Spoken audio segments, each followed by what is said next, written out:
Assalamualaikum warahmatullahi wabarakatuh. Bismillahirrahmanirrahim. Alhamdulillah wassalatu wassalamu ala Rasulillah Sayyidina Muhammad ibn Abdullah wa ala alihi wa ashabihi wa mawalah wa la haula wa la quwata illa billah amma ba'du. Para pemirsa yang dimuliakan oleh Allah, menyertakan gelar Sayyidina ketika menyebut nama baginda Nabi Muhammad sallallahu alaihi wasallam merupakan sesuatu yang diperbolehkan. Dan bahkan ini merupakan salah satu adab, salah satu etika tata krama kita kepada baginda Nabi Shallallahu Alaihi Wasallam. Dan yang perlu diketahui bahwa gelar Sayyidina itu memang merupakan gelar bagi baginda Nabi Shallallahu Alaihi Wasallam. Ini sebagaimana hadis riwayat Imam Al-Hakim yang termaktub dalam kitab Al-Mustadrak pada jilid kedua, Sohifah 604 pada nomor hadis 4189. Bismillahirrahmanirrahim. An Jabir bin Abdullah, dari sahabat Jabir bin Abdullah, qala, dia berkata, Sa'ida Rasulullah sallallahu alaihi wasallam alal mimbar. Suatu ketika baginda Nabi naik ke atas mimbar. Lalu fahamidallaha wa athna alaihi.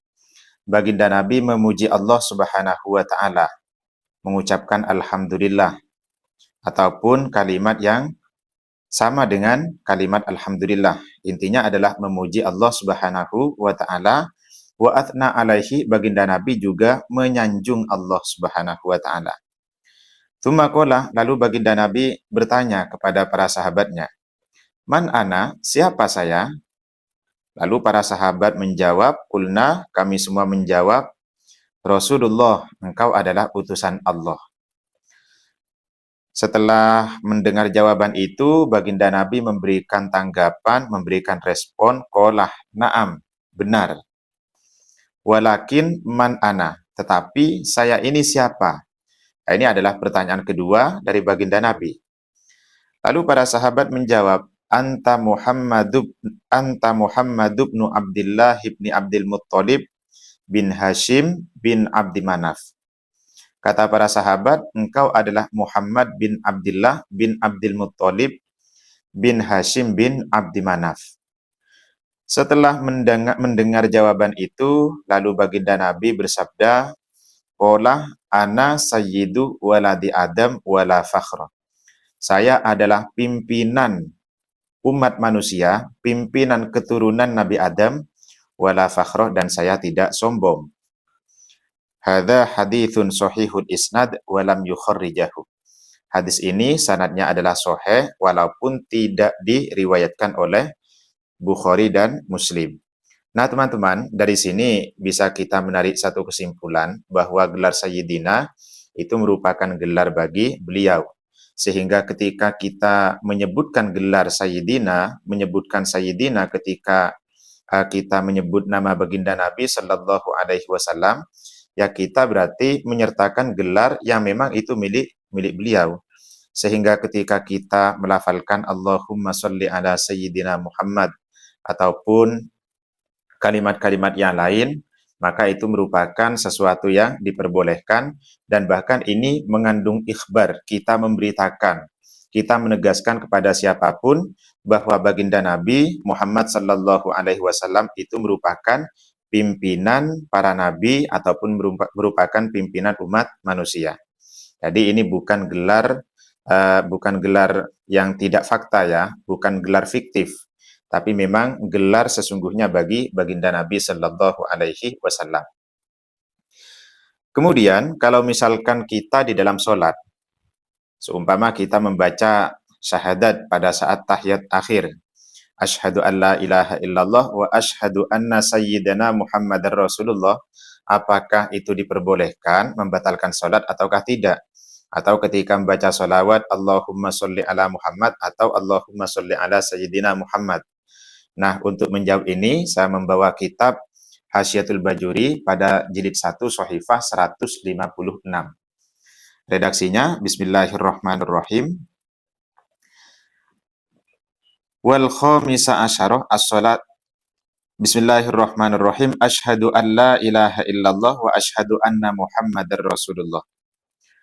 Qauluhu wa asyhadu anna Muhammadar Rasulullah, anna Muhammadan al-aula dzikru siyadah, yang paling utama adalah menyebutkan sayyidina. Jadi asyhadu anna sayyidana Muhammadar Rasulullah. Ini menurut Syekh Ibrahim Al-Baijuri. Alasan beliau adalah li'annal afdol sulukul adab. Karena yang lebih utama adalah memakai etika.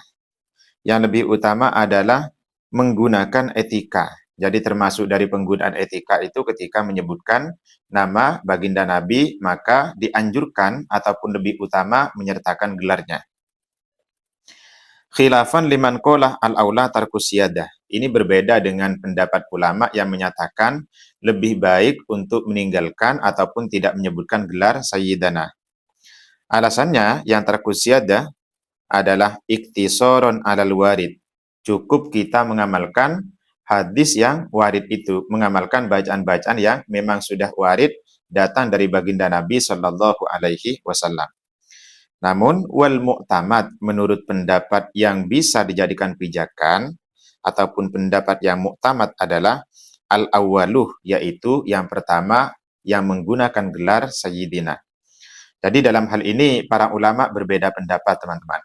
Ketika misalkan kita dalam sholat, asyhadu an la ilaha illallah wa asyhadu anna sayyidana Muhammadar Rasulullah, menyebutkan sayyidana itu, ulama berbeda pendapat. Ada yang mengatakan lebih baik menggunakan sayyidana dengan alasan itu sulukul adab. Ada yang mengatakan tarkus siyadah, tidak menyebutkan sayyidina, karena kita cukup mengamalkan apa yang datang dari baginda Nabi Sallallahu Alaihi Wasallam. Dan khilaf dari keduanya ini tidak sampai masuk pada pembatalan sholat. Jadi meskipun menyebutkan sayyidina ataupun sayyidana, atau menurut ulama yang mengatakan tidak menyebutkan sayyidana, itu sama-sama tidak membatalkan sholat. Itu teman-teman ya. Kemudian wa hadithu la tusawwiduni fi sholatikum bil wawi la bil ya'i batilun. Sedangkan hadis yang membicarakan ataupun yang redaksinya la tusawwiduni fi sholatikum atau la tusaywiduni fi sholatikum. Ini kalau di kitab bajurinya adalah la tusawwiduni, tapi kalau di kitab-kitab yang lain itu redaksinya la tusaywiduni. Nah, hadis ini adalah hadis yang batil. Bahkan ada yang mengatakan bahwa hadis la tusaywiduni itu tidak atau bukan hadis sahih, teman-teman. Ada yang mengatakan la aslalahu, hadis itu tidak memiliki asal, tidak memiliki sumber itu. Sehingga meskipun kita mengucapkan sayyidana, itu tidak membatalkan sholat.